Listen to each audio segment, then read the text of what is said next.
In this podcast, you're not going to find any cocktails, and you won't find any dreams. Today, we're going to be talking about kings and priests. When I started my independent brokerage a few years ago, I put out a beacon for anybody that would fit this standard, that was willing to show up, somebody that was driven and hungry to succeed.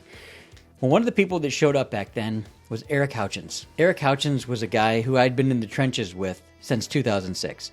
See, we started the business at the same time, and we both survived the 2008 real estate crisis. Anybody that has survived that crisis is worth listening to. And Eric is not only a realtor, he's a chaplain for our business. You see, we laid our business at the feet of God many years ago. Eric helps us at our sales meetings with prayer. He leads our company through fasts, and he's here for the day-to-day needs of our customers and clients. In fact, if you go to our website, you'll see in the top right-hand corner a button that says Request Prayer.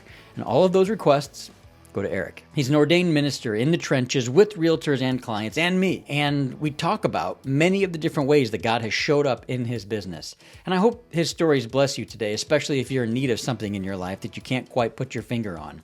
Eric is proof that if you can trust God, you show up every day that good things can happen. In fact, they happen to me as well. You see, kings need priests and priests need kings, and sometimes we have to be both at the same time in order to carry out the Great Commission, which is to love God with all of our heart and our soul and our mind and our strength, and to love other people as we would love ourselves. That's not always easy to do. And in fact, some of you might be really uncomfortable by this message, but I encourage you to stay with me and to listen in, because these are real stories of real people struggling through life and business in an effort to do it for a greater purpose. That's why we do this podcast as well. I hope that you get something out of it, and I hope that you're listening. And if you are, what I need from you right now is I need to know that you are listening. I need to know that this is making an impact on you. And one of the ways you can do that is to just reach out and let us know. You can also like and subscribe, and that really encourages me. It helps me show up every day, and in an effort of my mission to go out and just let you know that God loves you and not to give up. So please don't do that. If you're struggling right now, if you're looking for inspiration, you're going to find it in this podcast. And if you want to give up, then don't. Just go on for one more day, because that's what I do.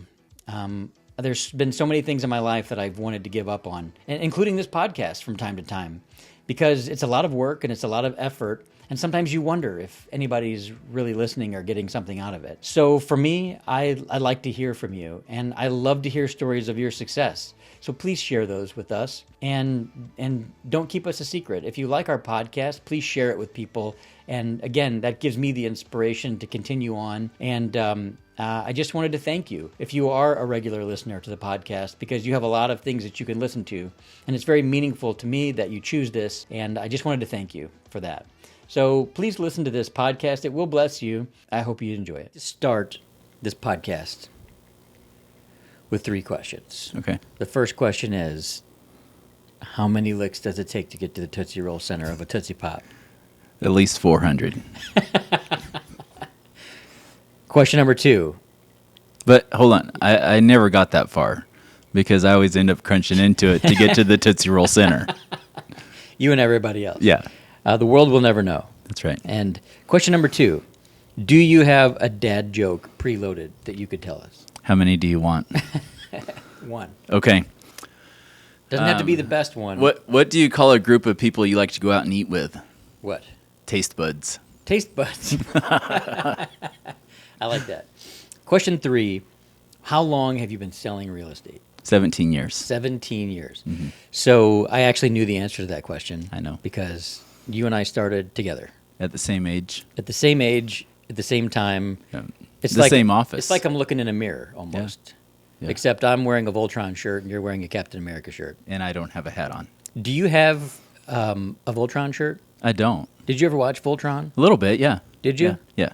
What do you remember from Voltron? I didn't watch a lot of it. I was more like the He-Man. Yeah, kind of person that, Yeah. And Daffy Duck and Bugs Bunny. That was Looney Tunes. Yeah, the good stuff. Yeah, the original stuff, not the Looney Tunes from today. The classics. Right. Yeah, the stuff. My grandpa used to sit and watch Looney Tunes, like the Wile E. Coyote stuff and Roadrunner. Yeah. I never saw a guy laugh so hard in my entire life. Yeah. He would sit there and watch that stuff.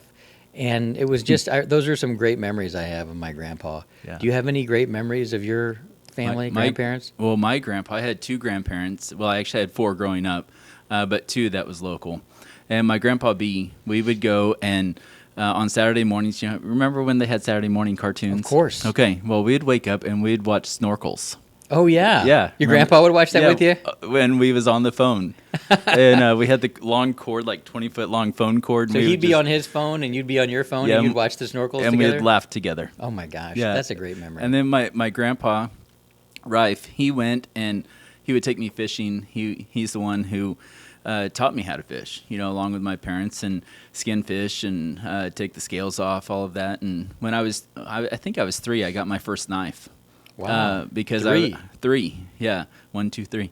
Because I sharpened one of the limestone rocks, and I wanted to take the scales off like the big people were doing. And then I went and I used it to chop the head off of the fish. Mm-hmm. And they're like, he needs a knife.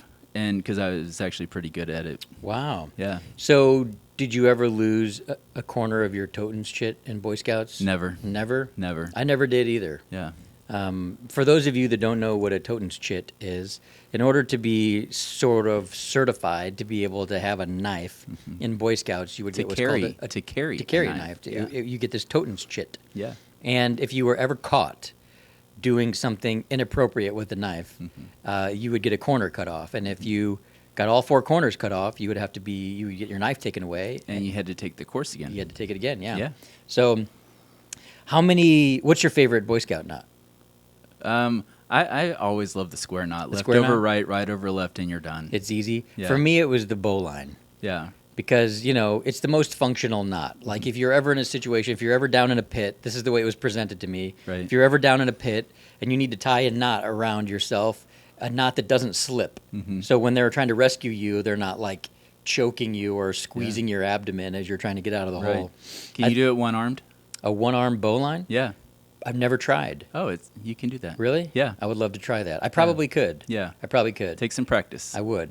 We should do I that haven't done before. it in a while, but I've been able to do it. We should try it. We Yeah. should definitely try it. Now, something fun about the square knot. Yeah. You can make a half hitch out of that.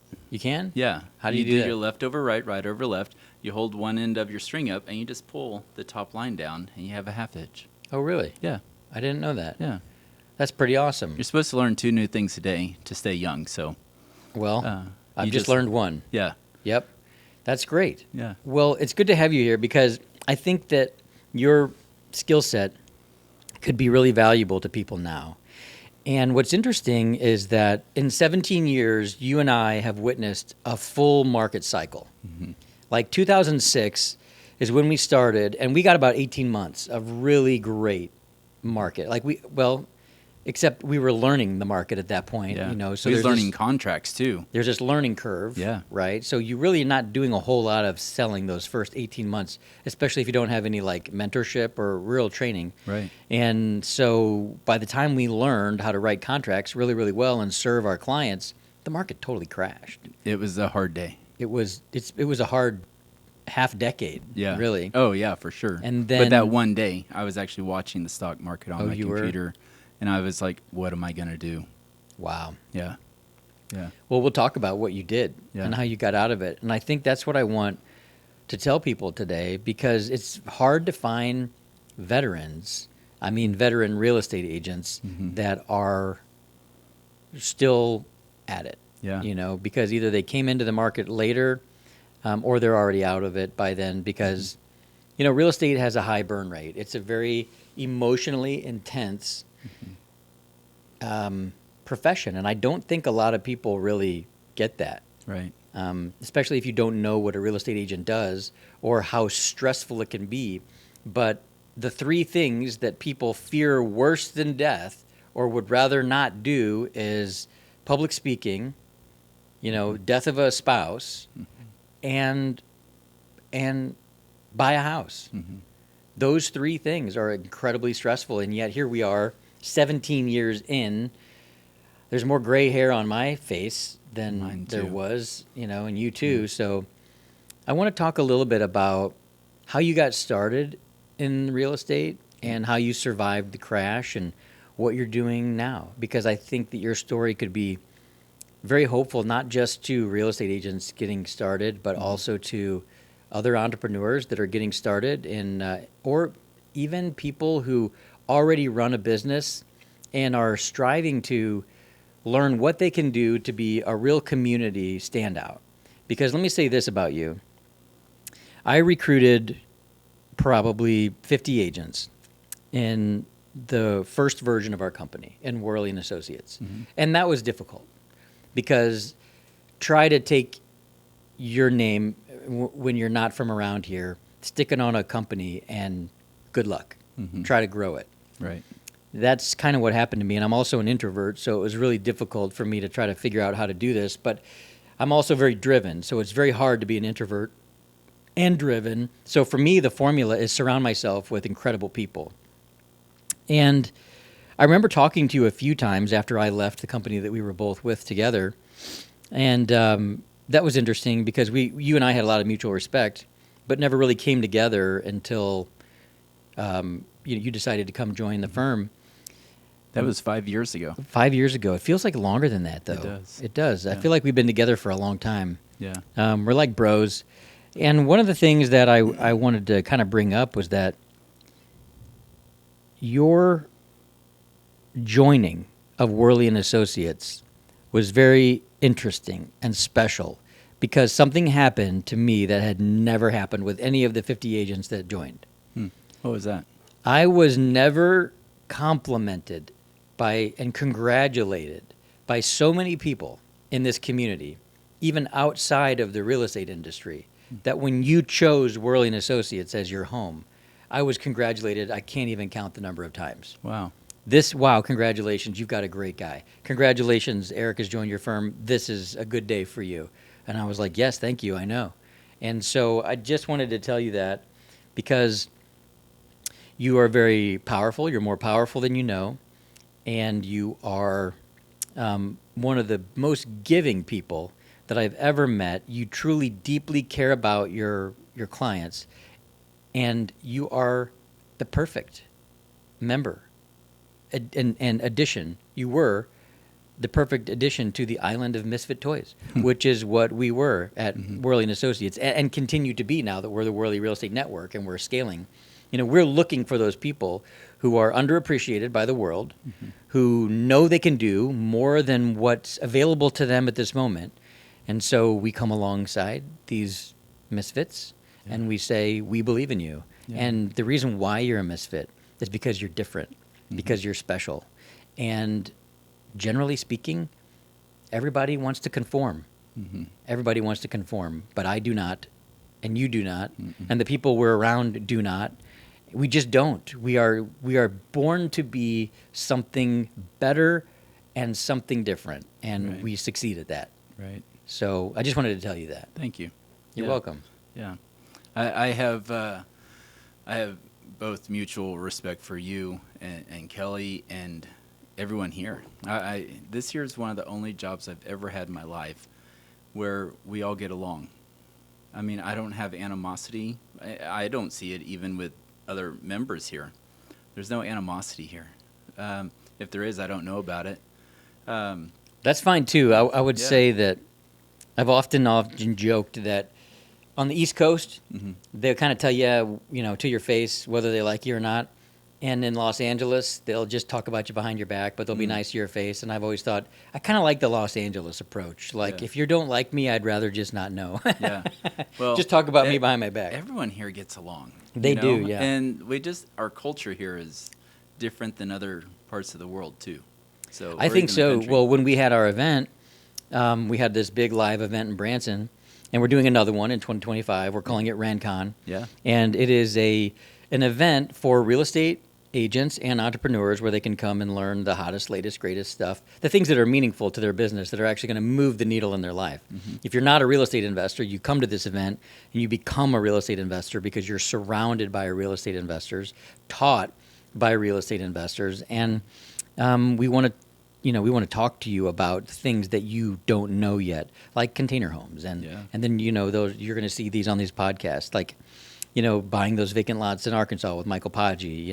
Those podcasts are being released right now, and so it's really a kind of a Cocktails and Dreams live. Yeah, and more so than that, it's just a way for us to love on people, which is what we do, and I think That's why it's so special when people come in and they feel it, and it's so hard to describe because you just don't get it. And I've always thought that you only get, a lot of times we spend more time at work than we do at home. Mm-hmm. So what kind of environment do we want to create Yeah. for other people? You know, We have a great environment here. I dig it. We have Mimosa Mondays, Yeah. and there's no requirement to participate. Mm-hmm. There's no, we'll pray for you, but there's no requirement that you have, one faith or the other. Mm-hmm. It's just how it is. I think in Taney County, somebody described me, they're like, Jeremy, you're like the perfect combination of Christian and a person who likes to have a drink every now and then. And that's true. Because I would say, I'll say this, Kelly and I have had a very difficult time finding couple friends in this area because you have to be able to be the same level of Christian and the same level of drinker. Because either you drink a little bit too much for people and you are wildly judged by them and they'll never talk to you again, or we're the ones like giving them a place to sleep, the night because they can't make it home, Right. and it's like, okay, once or twice of that. And I've already been through those college years. I don't need any Right. more college roommate type friends, especially when you're a couple. It's like, it's 10:30. I'm ready to catch some Z's here. Right. Wouldn't that be known as like Saved by the Bell, the middle-aged years? Yeah, that would be, yeah, exactly. Yeah. Yeah. So let's talk a little bit about the way you got into real estate, because you were a waiter before real estate. I was a fine dining waiter, and I was working up at Candlestick Inn. If you look up from the Branson Landing, I actually watched the Branson Landing get built just from this little bitty old fine dining restaurant. It got taken out by a tornado. Yeah, the 2010 Leap Day tornado, which is unfortunate because that was a great place. While I was there, I had some people I was waiting on. They're like, Eric, you need to get out of selling fine wine and lobster and go into real estate. I'm like, that's funny. How cute, Well, the next day it happened again. Not the same people, a different guest that came in. They're like, Eric, you need to get out of selling food and waiting tables and go sell real estate. I'm like, that's 2 times in a row, 2 days in a row. Well, what did you think when somebody said that to you? I laughed. I was like, man, I don't think Never so. crossed your mind. Never crossed my mind. And then I think that was on like a Thursday and a Friday that happened, or is a Friday, Saturday. I think it was Thursday and Friday. And then that Sunday, I went to church, and my pastor said, hey, Eric, I need to talk to you in my office. And I'm like, oh, man, you know how you feel like a kid being called out to the principal's office? Yeah, that would be a tough one for me. And I'm like, all right, can my wife come? And he goes, yeah, bring her in. Okay. So I said, Jill, let's go and go to the principal's office, and went in there. And Pastor Bobby, he goes, Eric, I pray for all my people, and I feel like God told me to tell you something. And I said, well, what's that? He goes, you need to go become a real estate agent. And I'm like, wow. 3 times in a week. Okay. So confirmation, 3 witnesses. Yeah. It bore witness with your spirit. Yeah. So I'm like, all right. And at this time, we was pregnant with Connor, and Connor's soon to be 18. And which it's easy for me to keep track of how long I've been in the business because I went and I'm like, all right, Lord, Jill's, decently pregnant at the time. And she went and money, you always worry about money when you're going to have a baby. Sure. And I said, Lord, if you want me to go, I need you to provide a way financially. And I went to Lifetime Learning up in Springfield, and it was like $450, I think. I don't know. That was your pre-licensed courses. Pre-licensed courses. Mm-hmm. And I'm like, Lord, you need to provide a way. And so a few days later, this year is around the 4th of July. I guess it was around like July 2nd or so, 1st or 2nd, we went, and I opened the restaurant that day. So before you open the restaurant, you go through and pick up the parking lot trash, cigarette butts, that kind of thing, and then go in, do your shift, and then you leave early. You're the first one out that day. And after the shift, you always pick up the parking lot again, just in case there was something that came in. And I found this bank envelope. It was white. I won't forget it. And there wasn't like Arvest Bank or any bank name on it. It was just a bank envelope, and it had $550 in there. And so I did the right thing, wrote my name down, put it in there, and put it in the office. Put it in the office for someone else to claim. Yeah. And 30 days later, they're like, hey, no one claimed it, so it's yours. Well, that was August 2nd. And the next day we had a baby doctor appointment, and so we went to Springfield, and Jill and I, we had a plan to go to the appointment, and then afterwards we'll go sign myself up for real estate classes. Well, we walk into the doctor's appointment, and the doctor comes in and says, "Hey, y'all ready to have a baby today?" So that's how I can remember August 3rd is the day I really got started.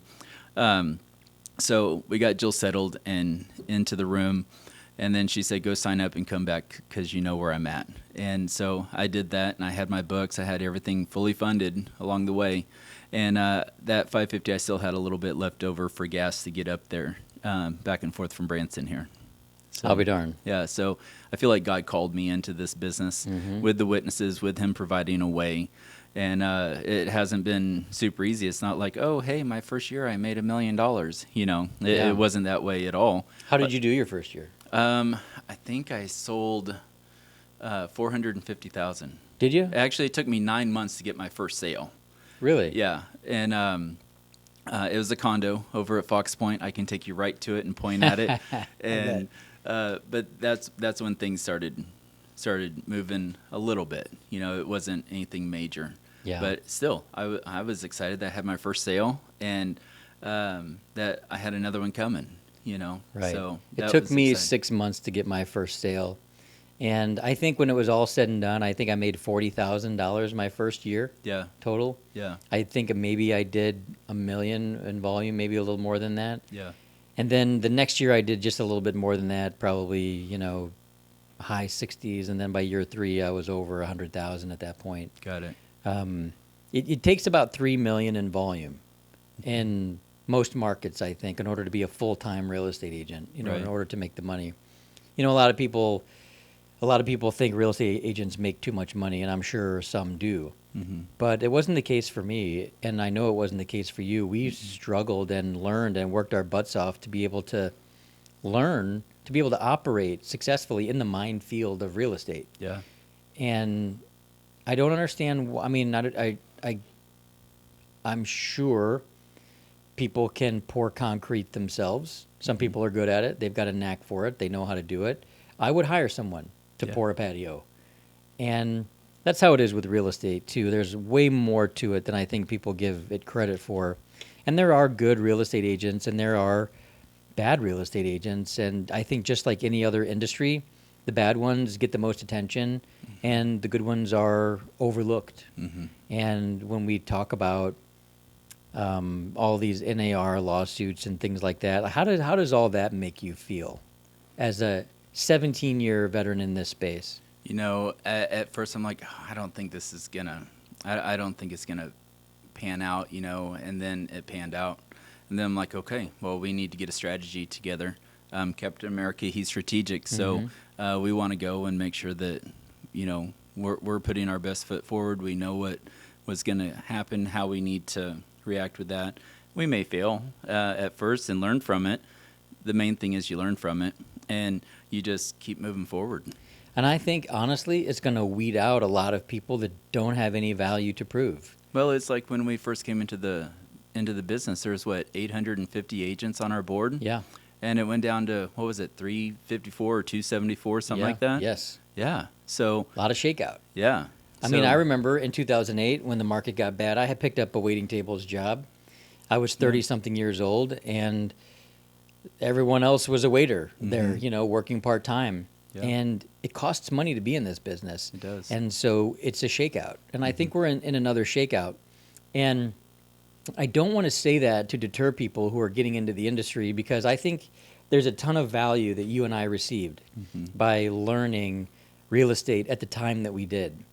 Yeah. And it was like we learned to lift weights when there were no light weights. Mm-hmm. We learned to lift heavy weights hard and fast. So by the time the good market came around, we were ready. Mm-hmm. We were fit. Yeah. We just held out buckets. And that's just what we did. It was just that way. Mm-hmm.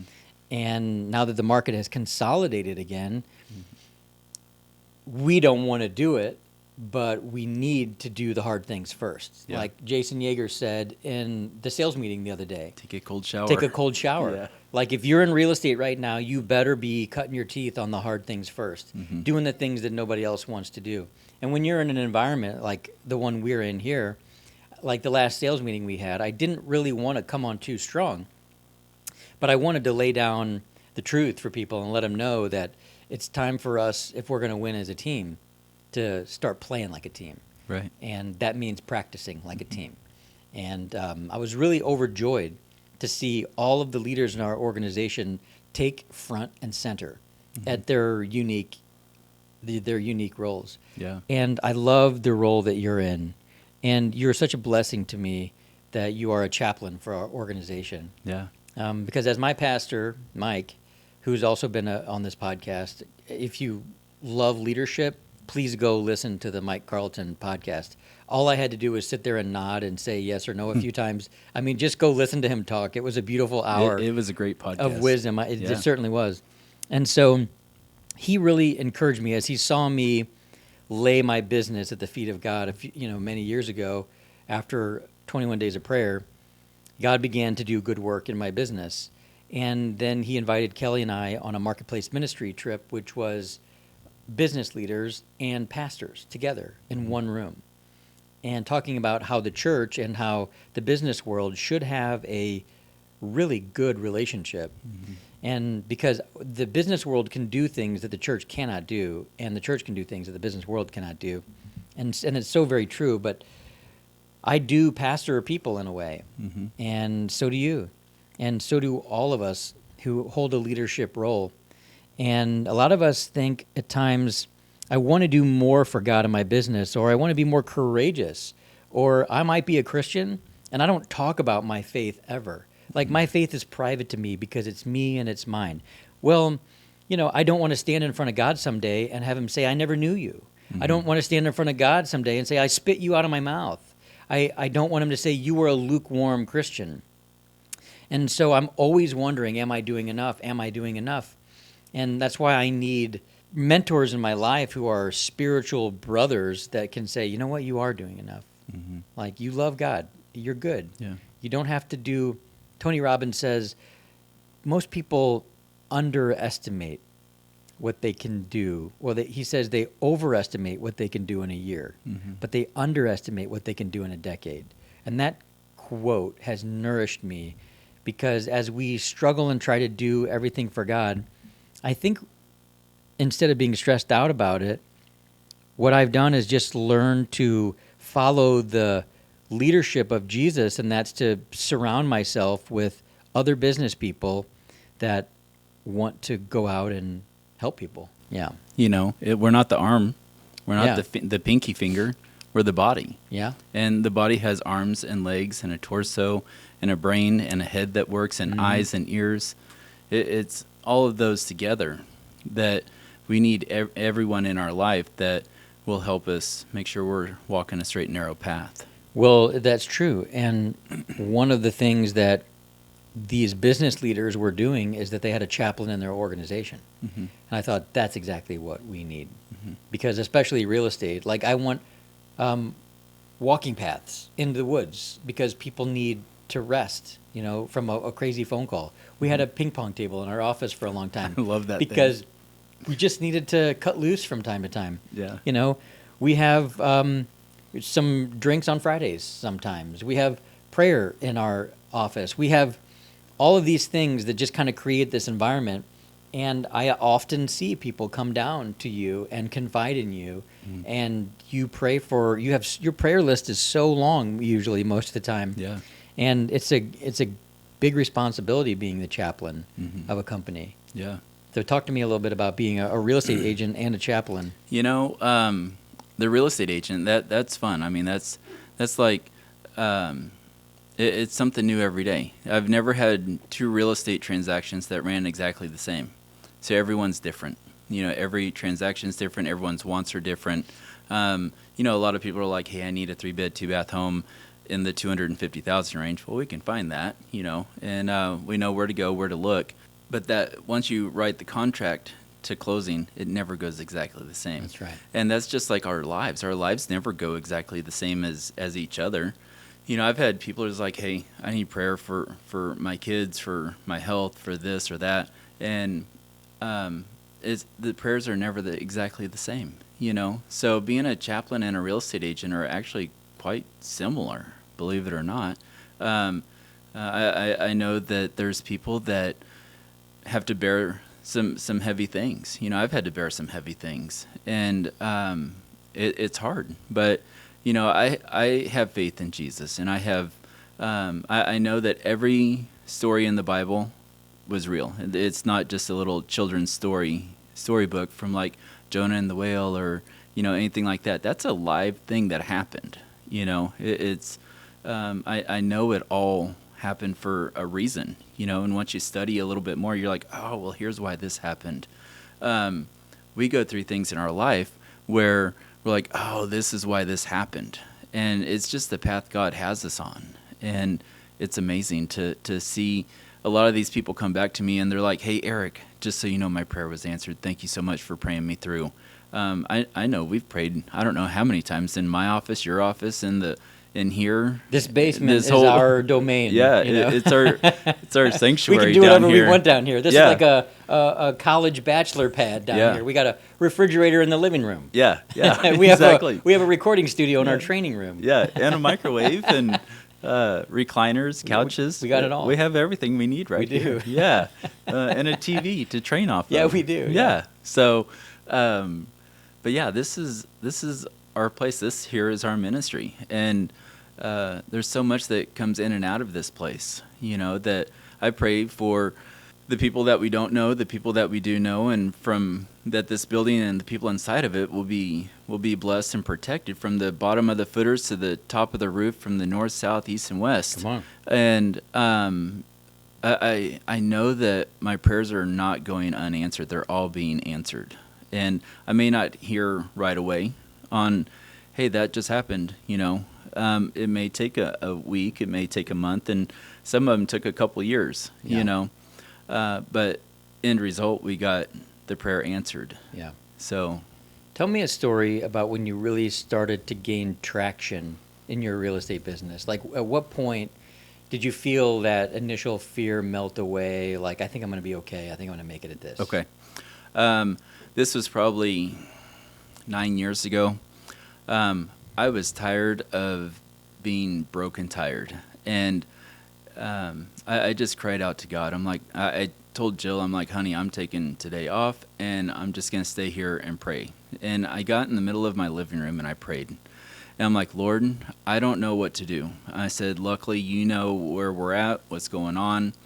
And I just want to go and get some relief. I want to be able to have some closings and provide for my family, be a good husband, a good dad, and just have some peace, even financially. That was my biggest burden, was the financial burden. And this was, this year was hard times coming out of the recession.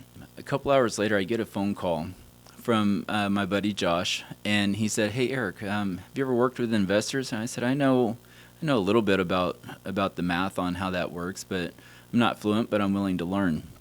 He said, great. Hey, I'm going to have some of the people I worked with go and give you a call because they're wanting to build a portfolio of long-term rentals. Well, and this year was just hours after I said amen to my prayer. Okay. Couple days later, I had these clients in town, and they went and they said, here's what we're looking for. We need at least 7% return, cash on cash return. I'm like, cash on cash return, Google that fast. Yeah. And so I'm like, oh, well, this math is easy. And so I did the math and found some properties, and they're like, hey, let's go look at this one. And I'm like, okay. We went and looked at it, and they're like, it's really cute. I'm afraid that the lady who lives here, she was elderly. She wouldn't be able to move out in time of a 2-week closing. And they said, well, let's go and do a cash deal, full price, close in 2 weeks, but let's give her like another 2.5, 3 weeks to move after closing. And this lady, she was pushing 90 if she wasn't in her 90s. And we got that accepted. They closed on the property, and they're like, wow, that was really good. We appreciate you working with us. So your investors closed on the property. They were impressed by you. Yeah. The woman we're talking about is the seller, the 90-year-old woman. Yeah. Okay. Yeah. And so we closed on it, and it went well. The day that we closed, I found another property, and they were already headed back to South St. Louis. I called them up, and I said, hey, I found another property in Forsyth. Here's what it is. And I said, it's a 7.8% return on your money. And they're like, okay, well, do you think it'll rent? And I said, yeah, I really do. It's a nice place. They're like, all right, well, let's go full price cash deal, close in 2 weeks. So in a month, I had 2 closings. Come on. Which, that was pretty decent momentum. Answered prayer. Yeah. And that was immediate. A fast answered prayer. A very fast answered prayer. Let's talk about that for a minute, Okay. because sometimes prayers don't get answered so fast. Right. So what's your take on that? You know, God knows our every need. Yeah. And he knew that we had a house payment coming up. He knew that we had a car payment. He knew that we had a baby, freshly born. That was Lucas. And, you know, that was a big deal. You know, we had diapers and all this stuff to buy. And God answered. He heard my heart and he heard my cry. And he answered it. He's like, okay, I see you're at a place where I can mold you and make you into who you are. And that's when it really started. So it was just beautiful. And now even today, you know, they have, they're soon to have, I think it's 111 properties between here and down south. They're building brand new stuff, duplexes, single homes. And that's pretty decent. God's blessing them. And I prayed with them on the phone. I prayed with them while they were in some dark moments. I was able to go and pray with them. These are your wealthy investor clients? Yeah. So here's your marketplace ministry. You have the opportunity to activate your faith during your transactions. Yeah. And have you ever found anyone that's uncomfortable with that? Not that I know of. I had one guy test me. He goes, so are you one of those Christian guys? And I'm like, actually, yes, I am. I'm one of those Christian guys. And he goes, okay, good. He said, that's what I was hoping for. And I just wanted to test you and see how you responded. And that made me go, I wonder why he did that. But I know why he did it. See if you deny him 3 times. Yeah, yeah. And but so I didn't. I honored and I'm bold. You know, I want to go and say, yeah, I'm a Christian. If you don't like it, I'm sorry. I'll pray for you, whether you like it or not. Yeah. You know. So, and there's a lot of people that I meet, and they're like, oh, thank you for your prayers. You know, oh my gosh, my kids are doing this, or I have this, and I'll pray with them. You know, over the phone or in person. I don't care.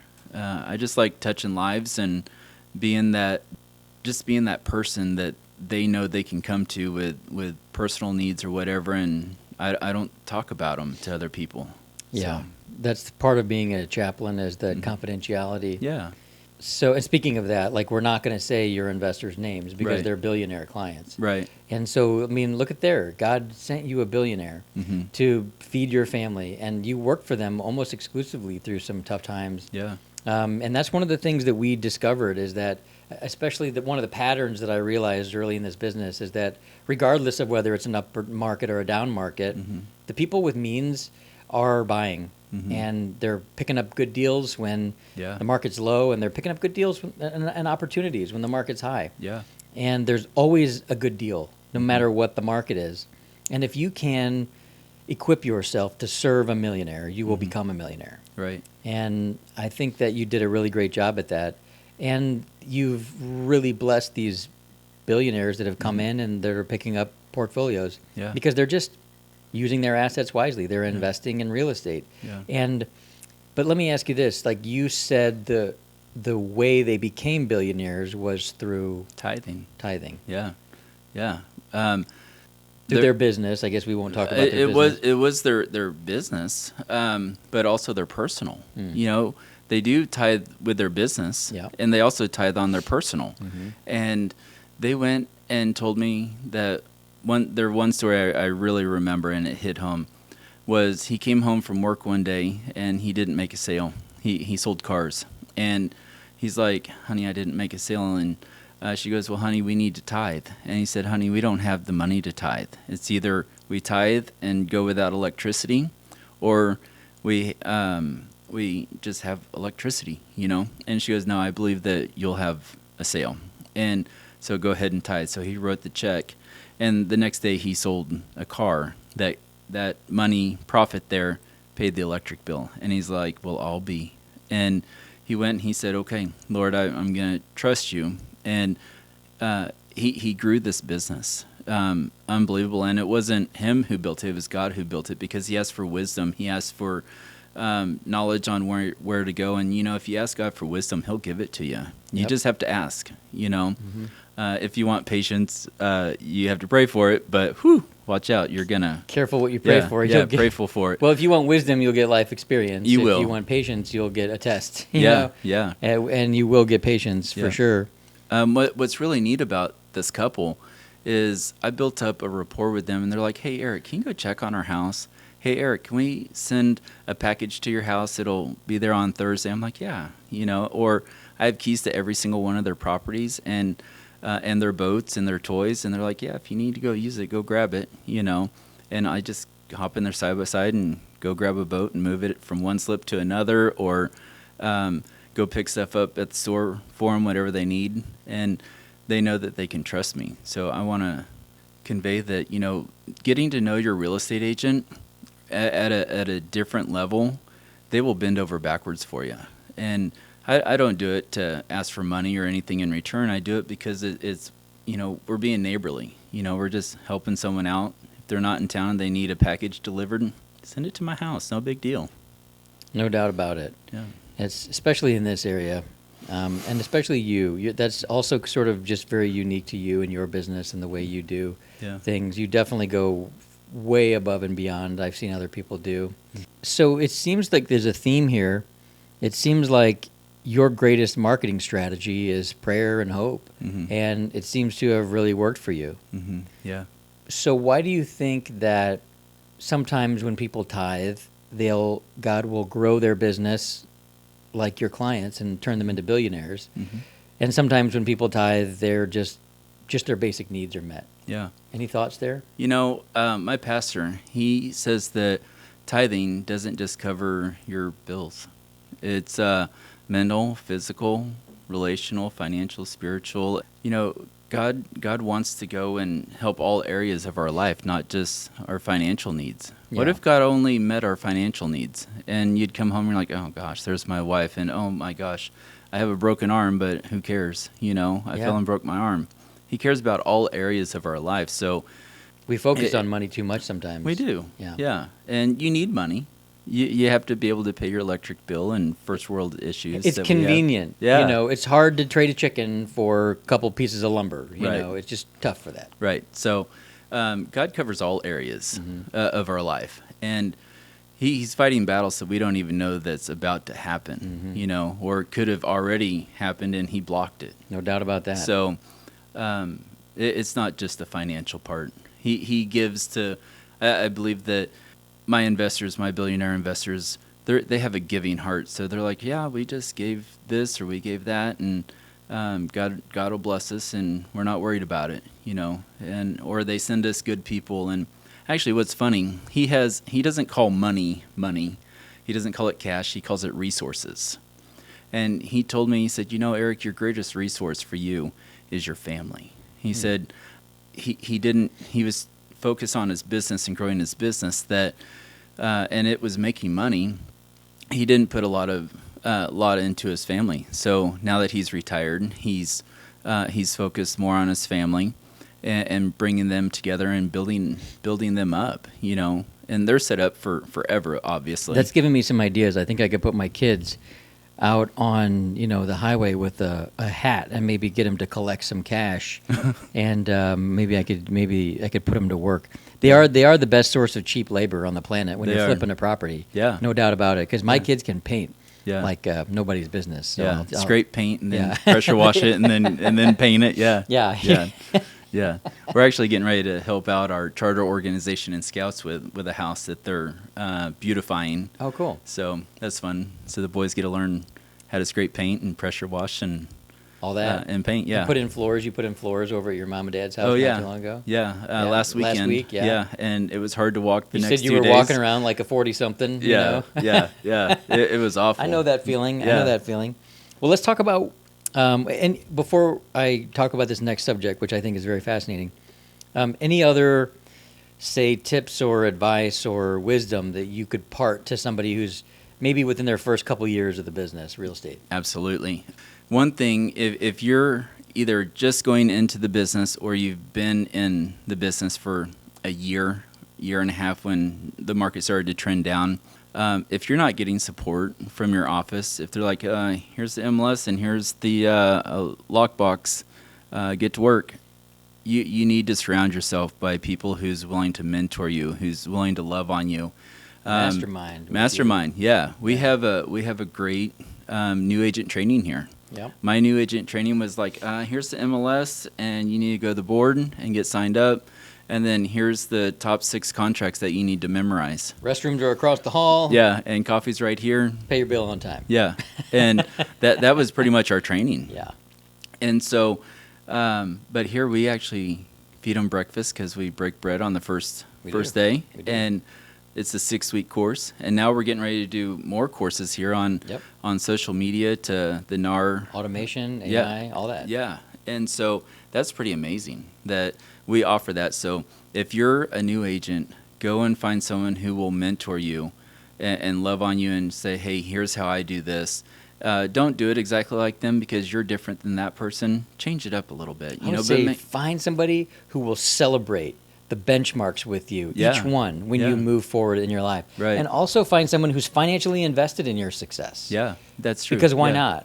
Yeah. You know, wouldn't you want somebody to win when you win? Yeah. You're not giving something away. Right. But unless that person is, as you described prior, you know, the first description, somebody who's not helping. Mm-hmm. If somebody's just collecting a check based on your work, you're a donkey. Right. Right? Right. You're a pack mule. Mm-hmm. Don't be a pack mule. Right. Is what you're saying. Yeah.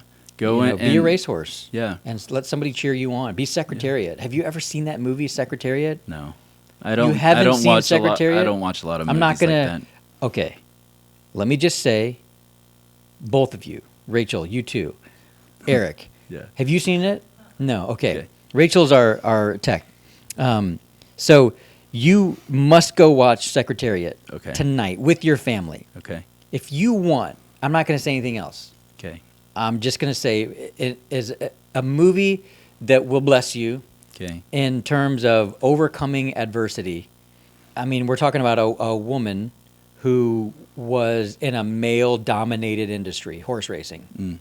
And go watch the movie. That's all I'm going to say. Okay. I'm getting goosebumps watching it. I have never had so many. Don't Google it. Don't look it up. Don't give it a. But come talk to me or text me after you've seen it.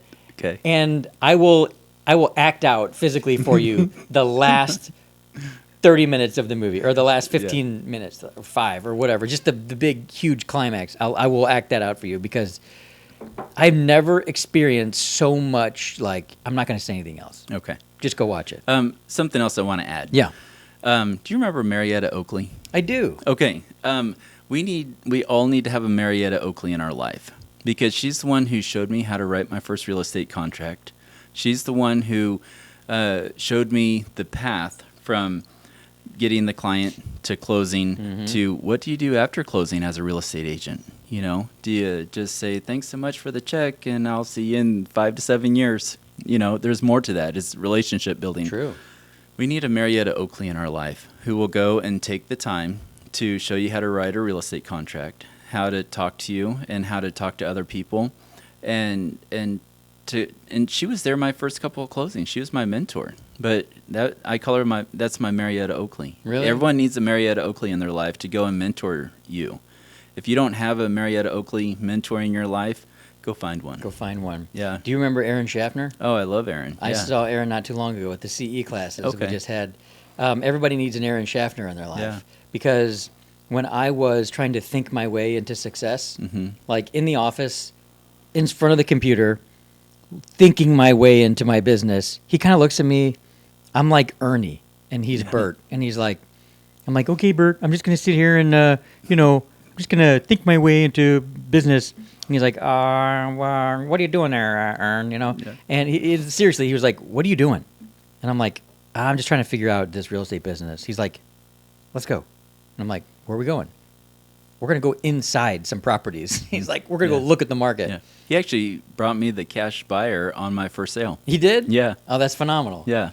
He is a great dude. I wish I would have stayed in touch with him better. I should reach out to him just for lunch because he was the guy that really kind of kicked me in the butt. And and took my business to the street level and said, let's get inside properties. And so we would go preview properties. If I didn't have business, if I wasn't showing clients, then I was inside properties. Yeah. And it was the act of getting inside properties that really made me learn the market. If you don't know what your inventory is, how are you supposed to sell it? If you don't know what the engine of the Chevy is that you're selling, how are you going to compete with that? And so I got to the point where I had been in all these properties that when people would start calling me off of my magazine ad, then they would say, well, what about this property on page 4 or whatever? And I'd open it up and I'd be like, oh, actually, I was inside that property yesterday. Yeah. It has this, this, and this, and you told me you're looking for this, so it won't have that, but it does have this feature.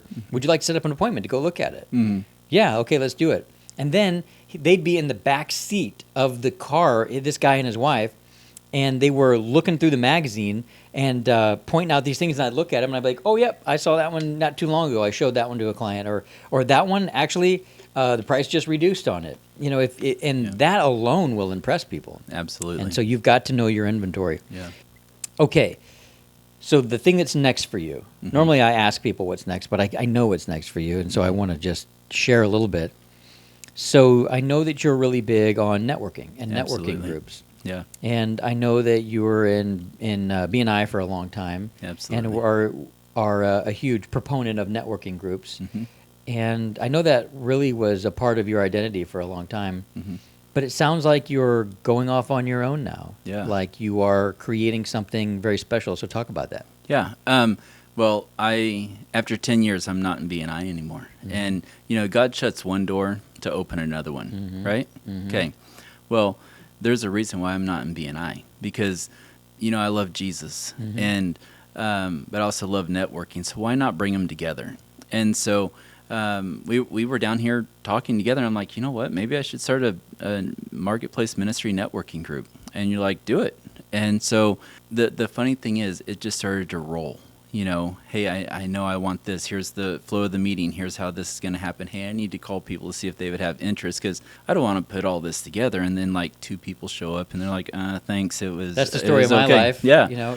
Even if 2 show up, you can get to 20. It just takes a while. Yeah. But I'm so amazed by the explosive growth you've had before you've even had one meeting. Yeah. It's like the way was paved before you even had the idea. Yeah. It's like people were waiting for a Christ-centered marketplace ministry group. Yeah. One lady, interior designer, I called Holly up and I'm like, hey, Holly, hey, I'm thinking about starting a marketplace ministry networking group. We're going to have prayer. We're going to have uplifting story in there that, we all leave the meeting feeling uplifted, like we can take on today's challenges as if it's, Thor busting through a rock, no big deal for him, right? But I just want to see if you have interest in growing this and discipling people, just loving on them, just go and share business with people. Hey, I need a plumber. Well, hey, Tim, can you come help me with my plumbing? Hey, he goes into the house and they're like, hey, we need an interior designer. Well, here's Holly, and we all just pass business around. She's like, Eric, I've always said no to all these networking groups that are in Branson, but I want to let you know that you're the first one I'm going to say yes to. And just let me know when the first meeting is. And it was that easy. There's 32 people that have either said yes, they'll join, or they want more information on it. 32, and it's been an idea, a month? I think Monday was a month, and today's Friday. Wow. Yeah, that's a lot of people. And I didn't call anyone this week. 32 people. And, it's going to grow. And I have people in my life that are like, hey, I want to be on this board with you. I want to help you. I want this and that. And, it's just so amazing that it's going so smooth. Our first meeting's the last Wednesday of the month, May 29th? And I'm excited for it. I already have some stuff to pitch for the uplifting story. The 10X moment is one of them with Pastor Scott Wilson. How when his dad died and how someone doing a 10X moment with him go, okay, I'm okay. You have a support. You used that as a model when you had a moment in your life that was very shocking. It was. It's not my story to tell. I won't say what it is, right. But I'll just say that it was something that would bring most grown men to their knees. Yeah. But instead, you used it as a 10X moment to support and love on that a family member of yours, Yeah. and I've never been more impressed by a man in my life than to watch you bear so much potential pain and turn it into honor and love. Yeah. Like Jordan Peterson says in a lot of his interviews, like you have to be able to destroy something. Good people should be a monster, I think is what he says. And good people should be a monster. They should be able to destroy. And the act of good is restraint. It's not doing that thing. But good people need to be able to come up against evil in an equally powerful way. And I think you're that guy. And I don't think people appreciate you enough for that. Well, first of all, you're a big guy. Yeah. You could crush me and most people, and you just could. You're just faster than me. Yeah. Did you see me trip over that barbed wire walking the land today? Yeah, your feet was like, bap, bap, bap, Yeah, bap. You were great. The architect was like, wow, this guy's pretty spry. But you are that strong man that does restrain himself. You're an incredibly attentive and loving husband and dad. Anyone would be... And Poppy. And Poppy. That's right. And You Poppy. are. Yeah. Times 2. You're a grandpa, aren't you? Yeah. No, grandpas are old. I'm still young and cool. I'm a Poppy. Yeah. That's great. I had a grandpa. My dad's a papa, so I have to be a Poppy. You're a Poppy? I'm a Poppy, yeah. But you definitely don't destroy. You definitely create and you multiply. And you lead with love. And I think very few people on the planet do that. And so I just wanted to admire you for that. Thank you. And appreciate you. You are a prophet. And you've spoken prophetic words into my life. And I'm so honored to be able to come downstairs and do life with you. These are the best days for us, whether they're good or bad. And we've had both days, both of us. Yeah. But I hear your conversations and you hear mine through the wall because we share an office. Yeah. And so I'm just overjoyed to get to do life with you, my brother. Yeah. I really am, and I just wanted to honor you for that. And I just wanted to tell you guys who are listening now that whether you are a billionaire who wants to invest in real estate, you should definitely call Eric. Or if you're somebody who wants to buy real estate or invest in real estate for the first time, Eric is definitely somebody that can make you feel educated and honored and excited.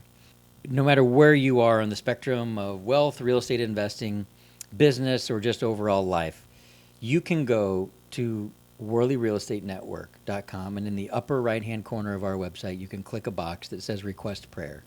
And that prayer request will go right to Eric. Yeah. He is our chaplain. You don't have to do business with us to have access to us.